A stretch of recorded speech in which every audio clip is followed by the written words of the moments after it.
Hi guys, it's Alan from the Styrene Air Force here again with the continuing the F4 Phantom build with part 2.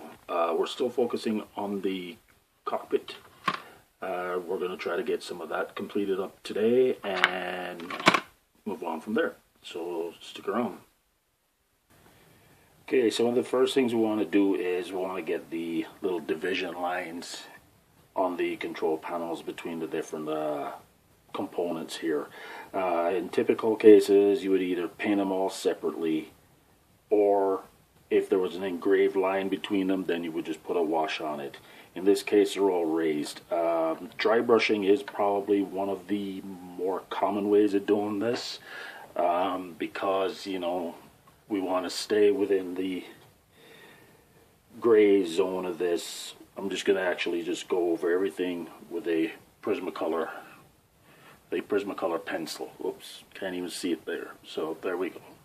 So this is going to be the exact same gray. So we're just going to basically draw on the lines. So this is pretty much a part without the lines. Okay, and then we're going to put the lines in.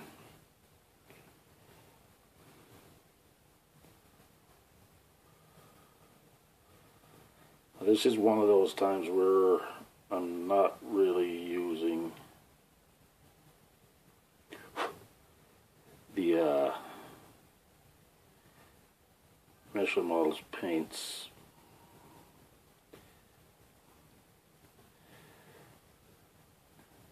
Only because I find acrylics don't dry brush very well.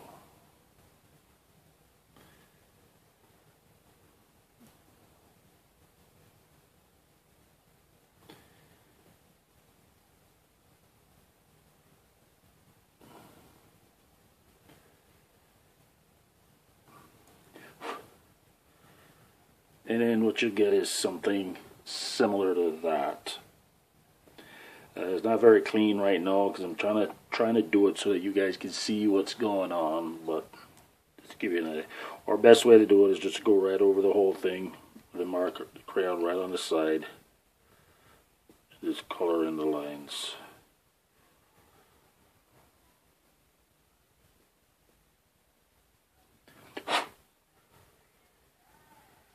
And then there's the times where things just don't want to cooperate.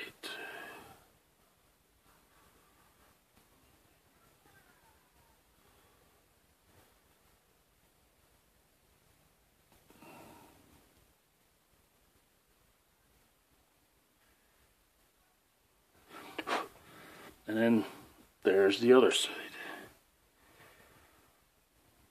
Now, like I said, it's not exactly the most divine way of getting it done, but you do get the lines. If you don't,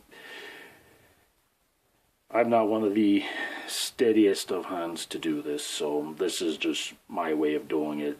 That way I get the lines in. You can see it from outside. A lot of it you're not even going to see from outside of the plane anyways, so we'll just work on that. So let's get on to here.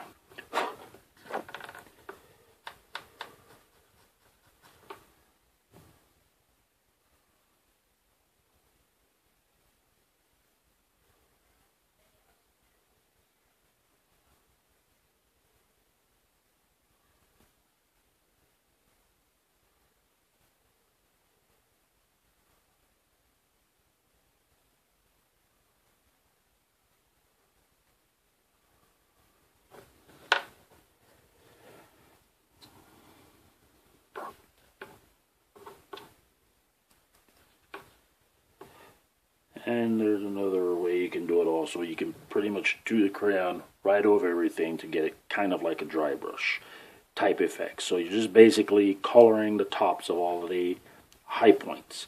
You can do it either way you want, and then you can go in after that and you can color each one of those in a separate color thing. But basically try to remember when you're getting stuff like this, references are your friends. It's always good to have an idea of what your references are going to be for stuff like this. So I'm just going to put this down here and just finish this up real quick.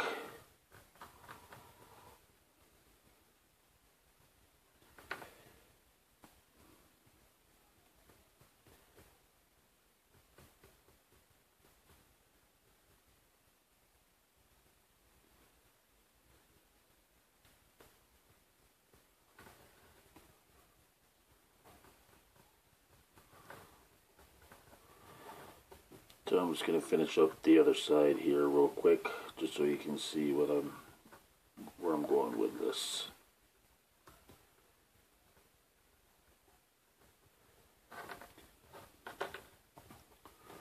Again, not saying this is the best way, this is just the way I like to do it.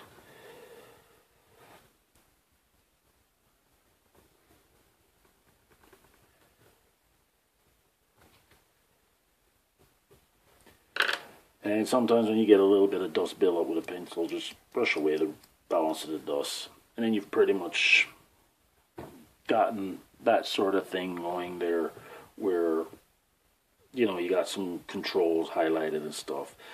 These front ones here did not come out as well as I would have liked. But, you know what, it's pretty much a go there. So, pretty much that's all that you can go with that. Just, you know, brush some of the extra stuff out of there. And you've got that there ready to go.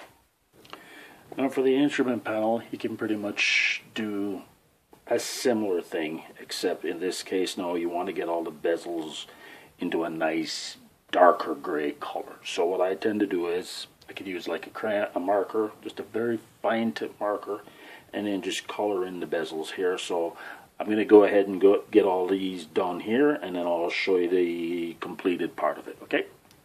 Okay, so using, you know, same markers of various different colors, and if you're an old guy like me, you need one of these to be able to see. Then we'll just go ahead and we'll just, you know, touch spots in there so that we get all of the bezels, and then a little bit of black down into the middle to actually get the control panel. So we get kind of like a really detailed kind of look. Some of the other colors we can go in and color some of those in. For like in this section over here, we can add some blue and some reds for some of those lights that get illuminated on those keys. And then the next thing we're going to focus on now is going to be these, I guess you could call them screens. So I'm going to get that set up ready to go, show you how I do those, and then we'll get a little bit further along in this, okay? Okay, so we're going to get these little radar screen ones done now. So pretty much in the same way as all the other switches, we're going to use a pen.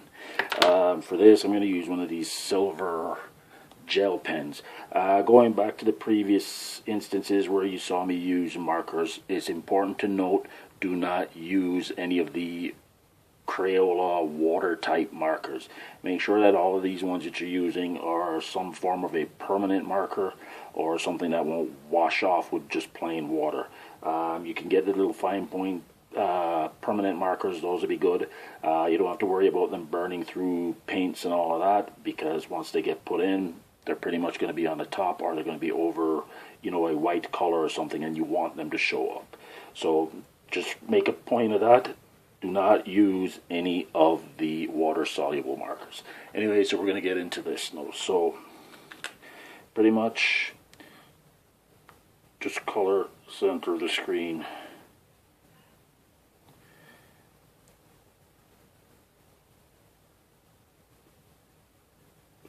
With the silver, just like that.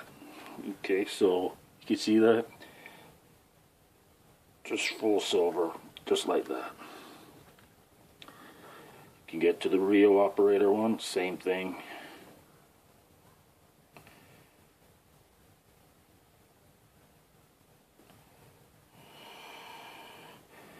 Fully colored in. So what you're going to get now is a nice silver reflective background on this, which is what you want. And then there's this other one down here which also has a bit of a reflective area here.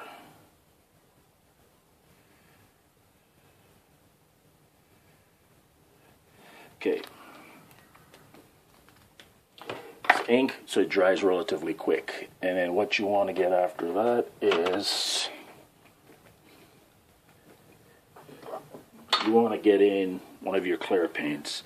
I don't know if Mission Bottles is going to be coming out with a series of clear paints. Right now, to me, is all I've got. So we're going to go with that. just to show you the finish of that.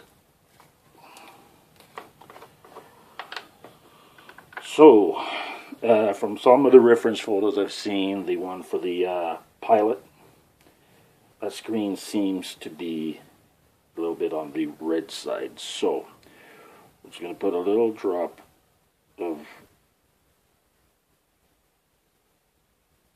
red there. So what we're going to get is an active silver silhouette coming through the clear red there. Okay, so we're pretty much done with the red. Get our brush cleaned out a bit there. And the other one is going to be green. So we're going to get XF25 clear green.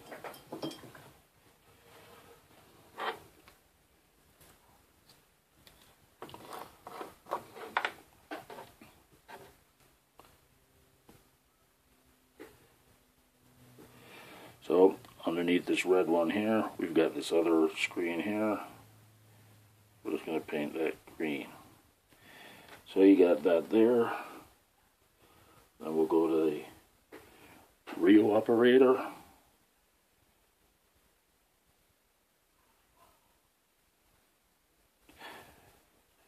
And it'll kind of give you a bit of almost like an illuminated screen kind of deal. And then that's where that is. So right there for that, we're going to pretty much stop right there. And one of the next things we're going to feature when we come back is we're going to start working on these side panels of the fuselage. Okay, so we're going to start the insides of these side walls. As you can see over here, got my laptop going. References are always key. So always make sure you have your references always available for you. So we're just going to go in with some black, and I've already got some of the panels taped up ready to go, and we're just going to hit those with some black.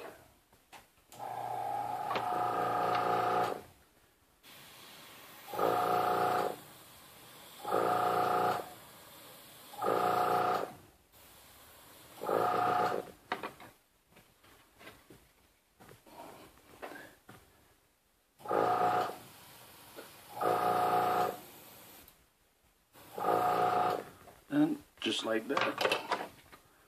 And there we go. So we'll just leave these to dry for the time being. Okay, so now most of the painting for the cockpit bin, everything is all pretty much completed. All the instrument panels are pretty much done there, as you can see. And the cockpit side panels are all pretty much done as best as they're going to be. And there we go with that. All pretty much based on reference photos.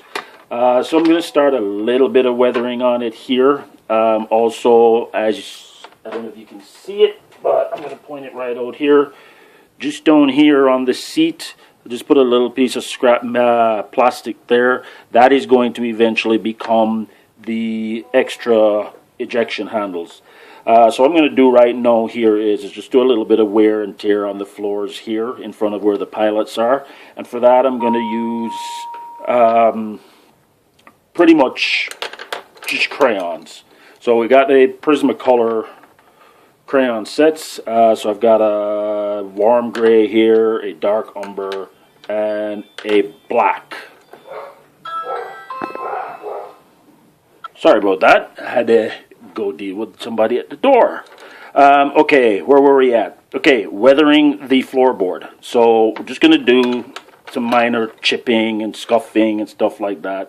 And you can pretty much achieve that with just this sort of stuff. So you just want to get down in there.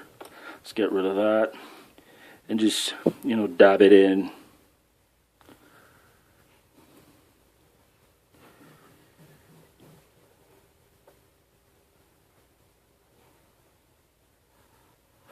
Just some dabbing of this stuff in here just to get some wear on the floorboard kind of a thing.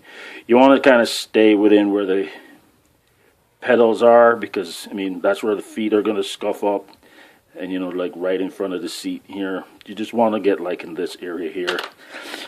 And what I would say is just rotate different colors in, just so that you get, you know, a different variety of surface colors and textures in there.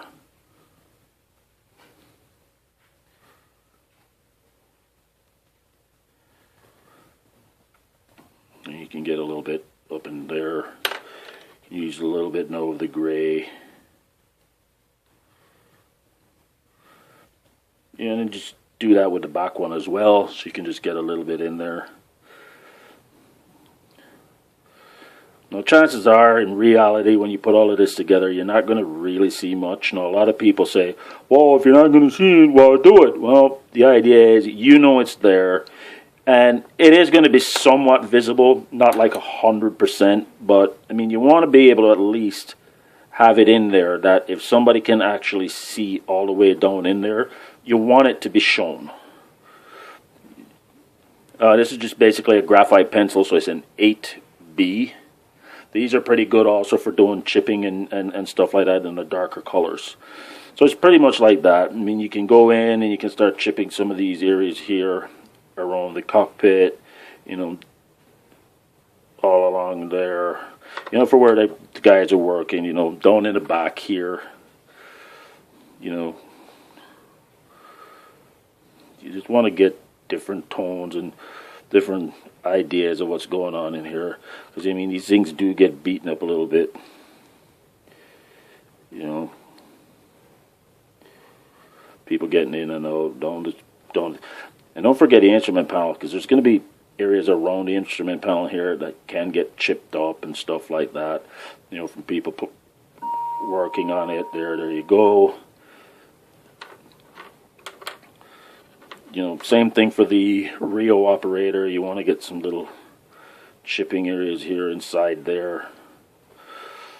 Now, you don't really want to go too crazy with this, because I don't see a lot of reference photos with chipping, but you do see a fair amount in there. You just want to get some basic stuff. But like these back areas here, yeah, you'll get a lot of chipping along these back areas here, along the back wall here.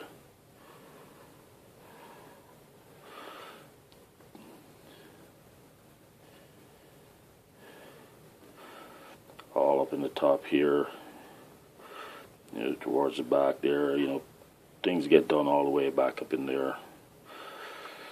And then you want to just basically stop right there. Now, another thing you can probably add just to get yourself a little extra dimension to some of that is using some pigments. I'm not a big pigment user. I do like these. They're Demco pigments, pure pigments. I got these at one of the art stores, like Curry's or stuff, and these aren't really bad. What I do like about them is they tend not to freaking disappear under clear coats like a lot of the mainline ones. So you can just get a little bit in there, just get it into a brush, and then you can just brush some in there, just to dust up the floor a little bit around everything there.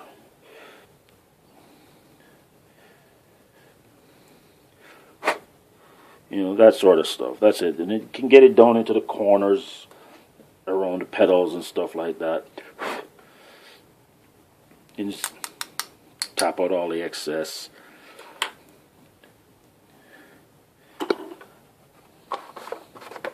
Let's not knock the crap over. And then you can just go in with like a Q-tip and then just clean up some of the extras and just help blend it in a little bit better in there. So what you got there now is a little bit of a dirtied up floor.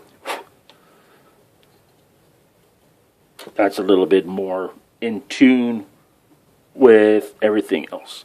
And that's pretty much all I'm going to show for this part here. I'm going to turn it off here, and then we're going to get these little parts painted up and get those ready. And then we're going to start looking about assembling the main parts of the cockpit, because there are some scratch building aspects that I want to go over and show.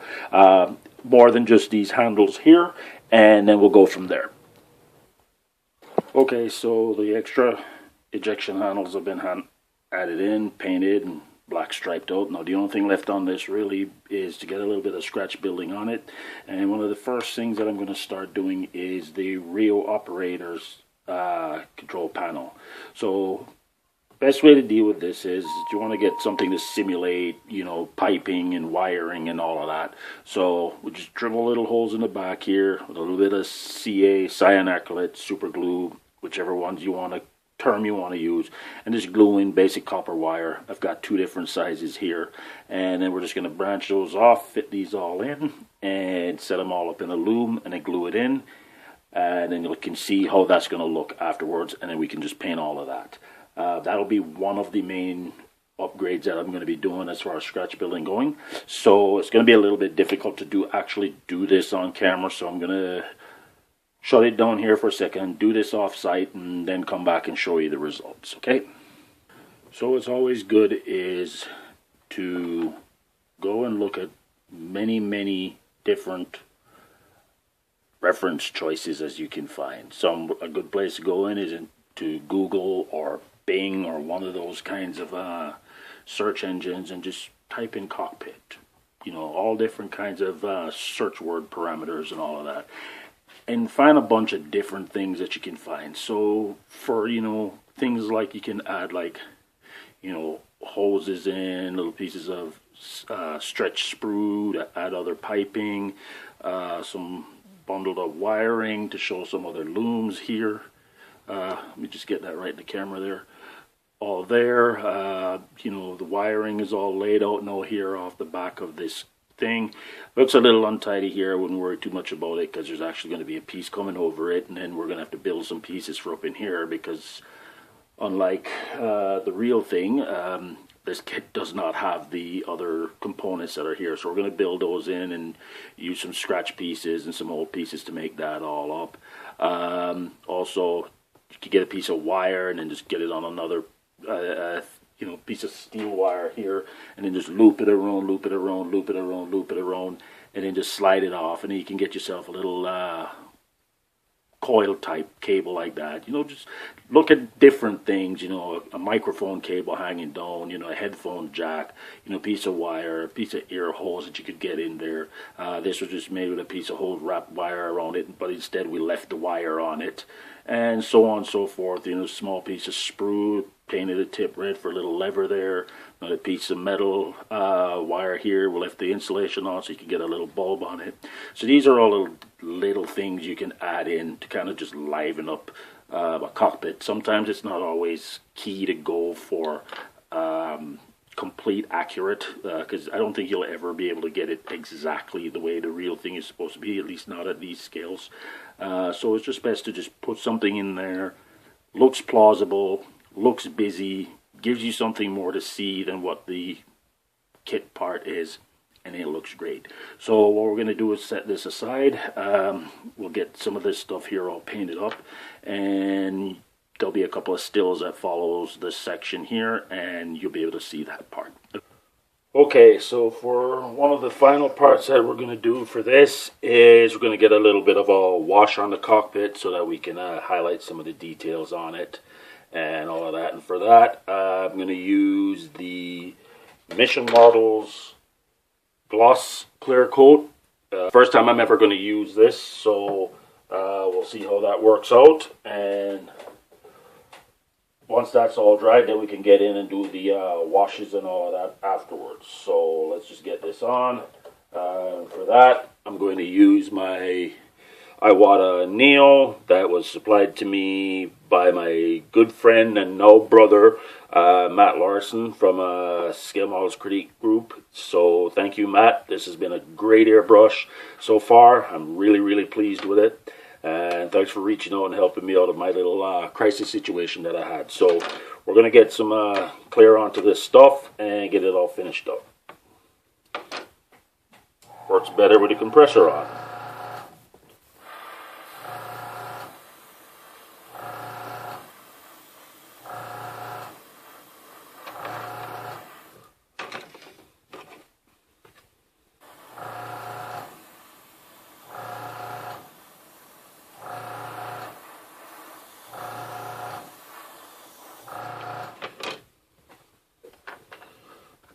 A nice little clear coat, goes on nice and smooth. I likey.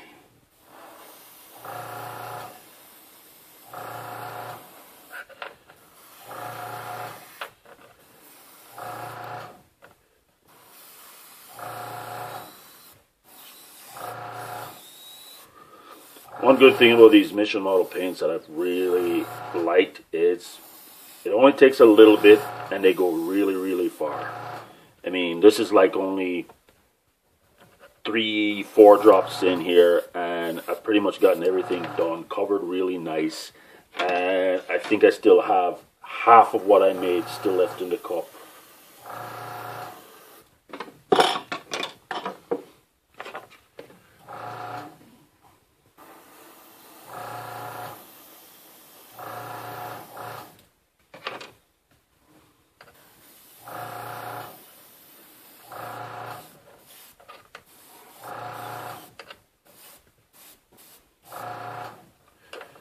Alrighty, and I think that's going to be it, so we're going to leave this all to dry and cure up a bit.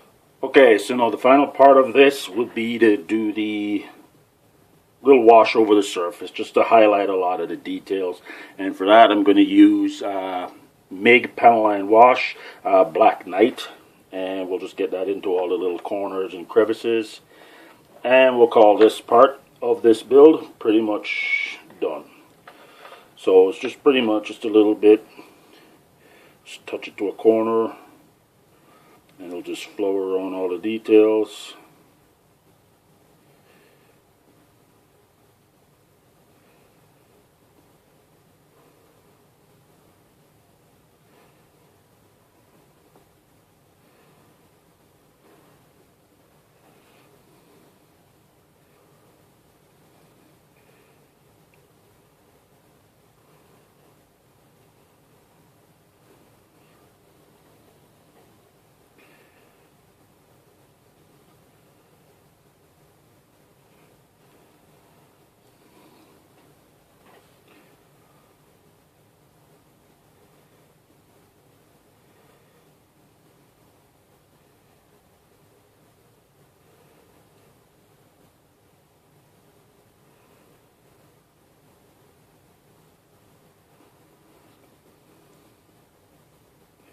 Even on the instrument panel there, we'll get some highlights, so we'll get some detail around some of that stuff.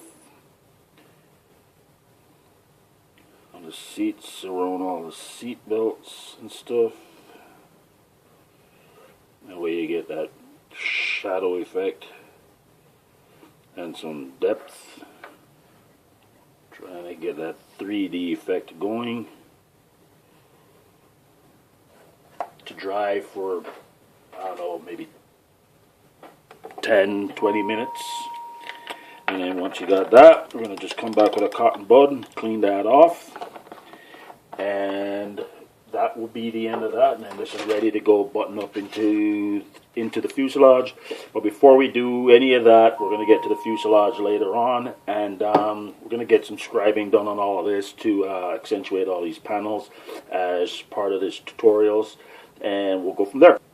Okay, so now pretty much all of this is cured up. So as you can see in the first part here, I cleaned up a lot of the excess here. Just basically cleans up with a cotton bud, and that's basically it. So